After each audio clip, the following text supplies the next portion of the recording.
ये कहानी है एक दुखी गर्भवती बकरी फूलमती की। रतनलाल के पास दो बकरियां थीं, फूलमती और धन्नो। दूध दे रही थी और फूलमती गर्भवती थी। रतनलाल धन्नो का दूध बेचकर कमाई करता था, इसलिए उस पर हमेशा मेहरबान रहता था। लेकिन फूलमती दूध नहीं देती थी, इसलिए वह उसकी तरफ ध्यान नहीं देता था। रतनलाल धन्नो को अच्छा खाना खिलाता, पर बेचारी गर्भवती फूलमती के आगे सूखी घास डाल देता था।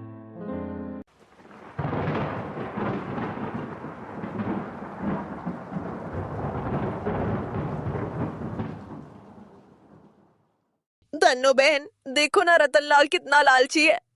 मैं दूध नहीं देती, इसलिए मुझे सूखी घास देता है, और मैं इसे दूध देती हूँ, इसीलिए ये मुझे अच्छा खाना देता है। कपिला बहन, तुम दुखी मत हो। जब तुम्हें बच्चा पैदा होगा और तुम इसे दूध देने लगोगी, ये तुम भी अच्छा खाने को देगा। पता नहीं तब तक मैं जिंदा रहूंगी भी या नहीं। भूखी प्यासी कब तक जी पाऊंगी। ये कहकर बेचारी फूलमती की आंखें छलक आती हैं।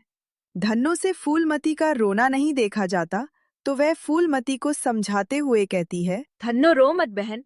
रतनलाल भले कठोर है, पर उसकी पत्नी राधिका दयालु है। वो जरूर तुम्हारे बारे में सोचेगी। रतनलाल जितना लालची और कठोर आदमी था, उसकी पत्नी राधिका उतनी ही दयालु और कोमल हृदय थी।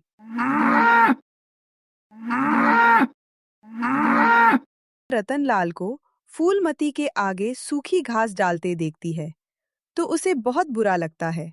वह रतनलाल से कहती है, आप कितने कठोर हैं। धन्नो को पौष्टिक आहार देते हैं और इस गर्भवती फूलमती को सूखी घास भी पेट भर नहीं। क्या मैं कोई धनवान हूँ जो इसे मुफ्त में अच्छा खाना खिलाऊं? ये दूध भी तो नहीं देती। धन्नो तो दूध देती है दूध, इसीलिए उसे पौष्टिक आहार खिलाना जरूरी है, समझी? पर ये गर्भवती। इसीलिए उसे पौष्टिक आहार खिलाना जरूरी है, समझी? पर ये गर्भवती है। इसका और इसकी कोख में पल रहे बच्चे की सेहत का ख्याल रखना भी तो जरूरी है। कोई जरूरी नहीं है सूखी घास खाने से ये और इसका बच्चा मर नहीं जाएंगे।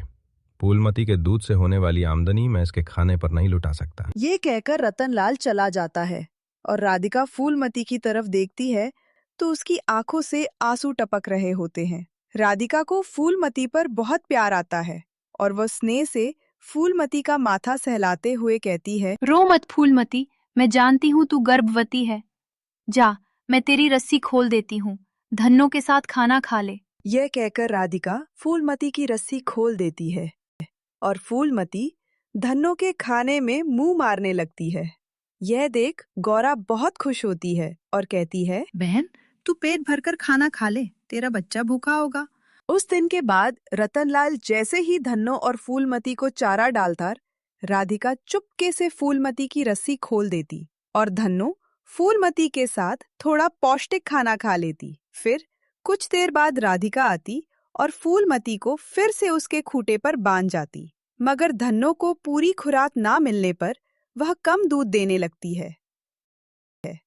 इससे रतनलाल का माथा ठनक जाता है और वह सोचता है, क्या बात है, भरपूर खुराक खाकर भी धन्नो कम दूध देने लगी है आखिर। इसे हो क्या गया है? ऐसा होना तो चाहिए नहीं। कुछ न कुछ गड़बड़ तो जरूर है।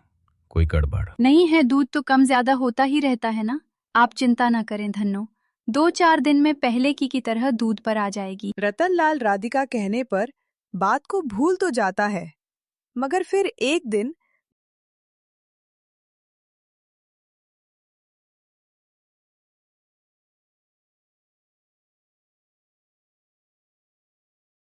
अरे इस कमबख्त को किसने खोल दिया इसकी ये मजल कि धन्नो का खाना खाए। थोड़ा खाना खा भी लिया तो कौन सा पहाड़ टूट पड़ा। ये भी हमारी ही बकरी है, कल को ये भी तो दूध देगी ना। फिर आज अच्छा खाना क्यों खाए?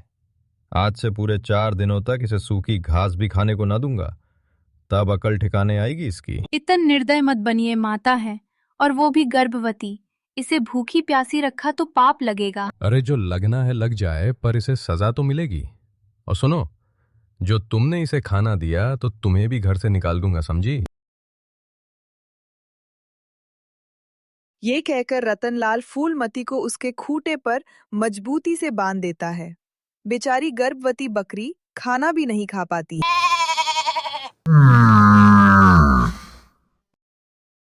धन्नो बहन, इस रतन लाल ने तो मुझे मारने की ठान ली है मुझे, और एक दिन खाना ना मिला तो समझ मैं और मेरा बच्चा तो मर ही जाएगा। ये कहकर फूलमती रोने लगती है तो उसे उसका रोना देखा नहीं जाता। उसे तसल्ली देते हुए कहती है, फूलमती बहन, रो मत तुम्हें, और तुम्हारे बच्चे को कुछ नहीं होगा। यहाँ से ना कुछ दूर एक जंगल है, तुम वहाँ चली जाओ। पर इस रस्सी से छुटकारा मिले तभी तो जा सकूंगी मैं। तो इतनी कमजोर हो गई हूँ कि रस्सी भी नहीं तोड़ सकती।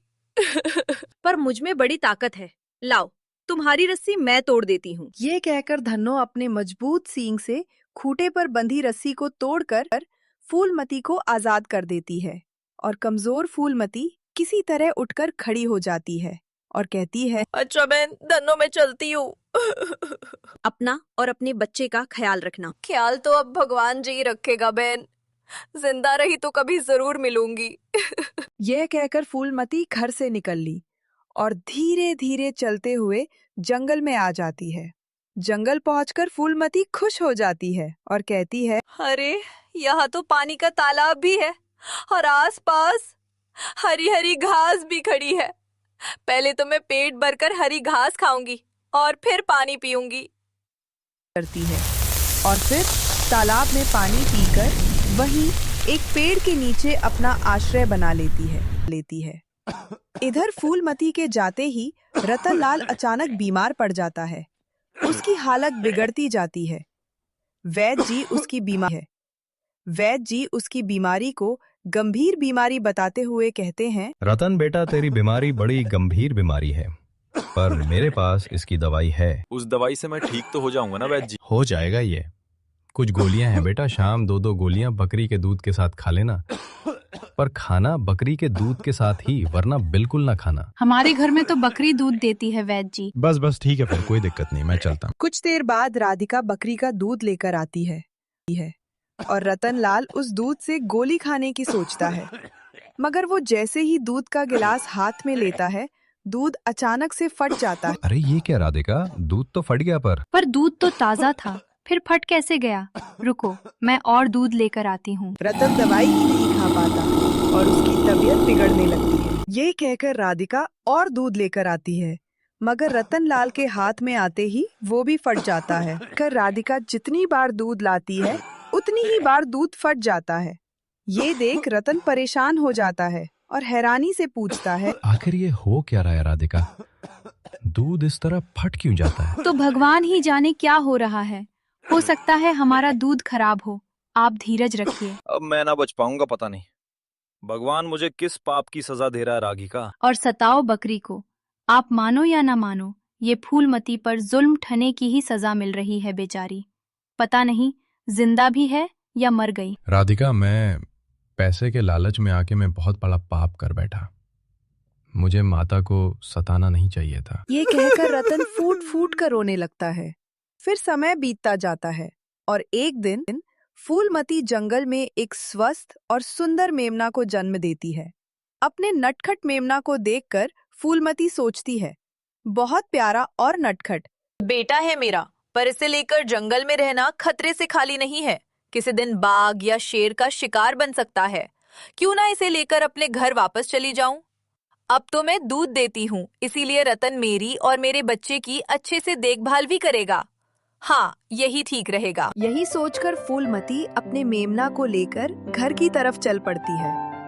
फूलमती घर आकर सबसे पहले धन्नो से मिलती है। धन्नो उसे और उसके बच्चे को देखकर फूल ही नहीं समाती और फिर जैसे ही फूलमती वापस आती है, रतनलाल की तबीयत ठीक हो जाती है। जैसे ही रतनलाल को सच्चाई का पता चलता है, वह तुरंत आंगन में आकर उसके पैरों में गिर जाता है